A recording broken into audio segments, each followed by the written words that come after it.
तुम्ही पाहत आहात MCN न्यूज मराठी। बुलढाणा जिल्ह्यातील खामगावच्या राजकारणात मोठी खळबळ उडवणारी घडामोड घडली आहे। काँग्रेसचे ज्येष्ठ कार्यकर्ते आणि माजी नगरसेवक फारुख शेख यांनी राष्ट्रवादी काँग्रेस शरदचंद्र पवार पक्षात जाहीर प्रवेश केला। बुलढाणा येथील निवासस्थानी माजी मंत्री डॉक्टर राजेंद्र शिंगणे यांच्या हस्ते हा पक्षप्रवेश पार पडला। हा पक्षप्रवेश राष्ट्रवादी काँग्रेसचे खामगाव शहराध्यक्ष डॉक्टर संतोष तायडे यांच्या नेतृत्वात झाला।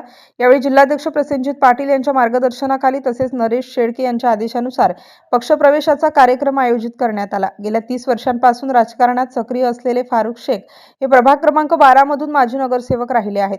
राजकारणासोबतच त्यांनी सामाजिक क्षेत्रातही उल्लेखनीय काम केले आहे। त्यांच्या प्रवेशामुळे राष्ट्रवादी काँग्रेस शरद पवार पक्षाला खामगावमध्ये मोठी राजकीय ताकद मिळेल असा विश्वास राजकीय विश्लेषक व्यक्त करत आहेत। पक्षप्रवेशानंतर फारुख शेख यांची जिल्हा उपाध्यक्ष अल्पसंख्याक सेल म्हणून नियुक्ती करण्यात आली। तसेच युसुफ फकरी यांची तालुका अध्यक्ष social media cell, Ramesh More यांची तालुका अध्यक्ष अल्पसंख्याक सेल आणि पवन सपकाळ यांची तालुका अध्यक्ष विद्यार्थी आघाडी म्हणून नियुक्ती करण्यात आली। या सर्वांना नियुक्तीपत्र माजी मंत्री डॉक्टर राजेंद्र शिंगणे यांच्या हस्ते प्रदान करण्यात आलं।